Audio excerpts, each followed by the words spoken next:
So people are wondering, are the Americans becoming a little too stretched out as it pertains to all of the global conflicts going on?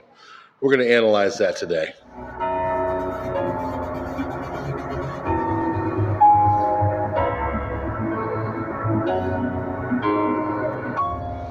All right, thanks so much for being here, folks. I appreciate it. For those that are new here, if you could take the time and play one of those playlists that'll add to the numbers on this channel, it's a great way to help. Just hit the playlist, play in the background on a computer or something whenever you get time. If you can't do that, that's totally fine. Also, hitting the like button and doing all of the engagement tools like commenting are always important and good. And we appreciate you being here.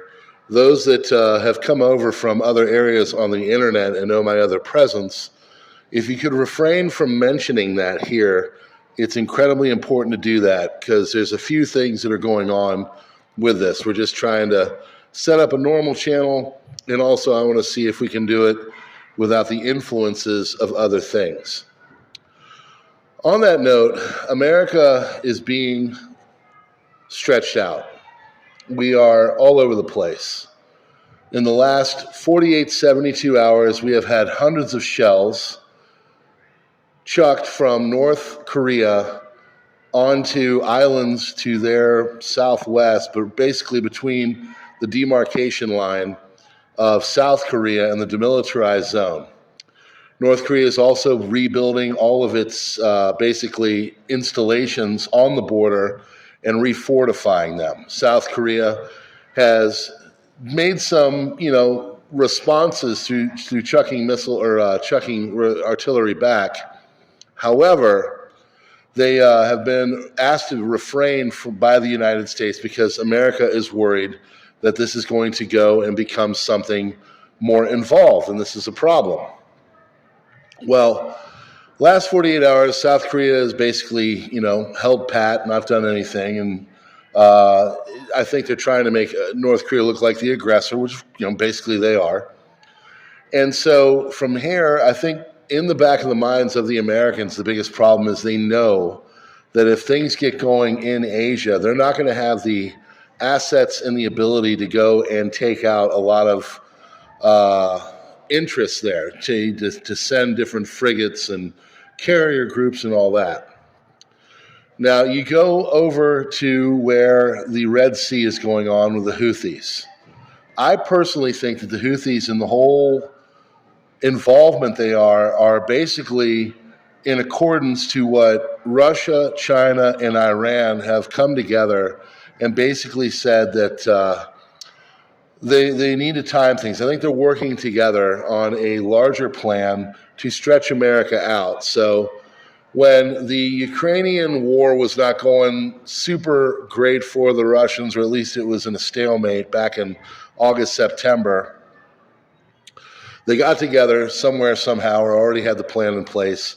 And basically Iran said, you know what, we're going to get our proxies rolling, and we're going to start to get the Middle East going in some form. Now, of course, a few months after, we're on day 92 or whatever it is of the Israeli-Gaza thing, and things are stretched thin there. I think Israel is not doing as well as they had expected, and of course, America can't back them the way that they were able to back them before. Enter the Houthis. The Houthis have come in and they have turned things on its side and provided an X factor that I don't think the Americans, the Israelis, or anyone really saw. They're strong fighters. They're battle-tested. 2015 to today, they've been in, basically combat with the Saudi Arabians. And now they are doing things very disruptive and adding to the existential nature of the Israelis in the Red Sea. The Red Sea is effectively shut down. This is going to do a lot of things, not just to our global shipping, as we've had many major companies come out and say we're not going to go into the Red Sea anymore. We're going to go around and miss the Suez Canal for the southern tip of Africa. This is, of course, going to hurt the Egyptians, who are losing a lot of funding through the Suez Canal control. But the port of Eilat is dying. It is completely, basically, a dead zone at this point, and no goods are getting in. And at what point will it become a problem for basic goods to get to the Israelis to their supermarkets. If I were just an average dad over there right now, I would be completely concerned that products and everything is not going to get there. America was supposed to be the one that could go there and to stop them, or at least to have a response. And a lot of people are starting to wonder right now where the response is. Why aren't the Americans doing things to hammer home what has gone on? Can you imagine? I mean, even Barack Obama, Clinton, Bush, Trump, all of them, if they were to have responded, it would have been incredibly heavy-handed. It would have been decisive, and it would have been in a lot of areas that have set them on their back footing, the Houthis. Joe Biden has done really nothing with the exception of one incident where he killed 10 people and took out 3 or 4 boats. But these were like retrofitted speedboats. These were not any kind of major vessels. And every day you turn on the news, now you've got these reports of, drones and rockets and everything else being chucked, not only at other like seafaring vessels for shipping, but now they're doing direct attacks onto warships with no response whatsoever. We gave them the supposed red line 72 hours ago with 12 other countries, and still nothing has happened. So what this makes me think is one of two things, and it's probably a combo thereof. First and foremost, it makes me think that America does not have the assets and the ability to put a crushing blow on the Houthis. And the other thing is that if they do respond in any way, it is going to engage the Houthis.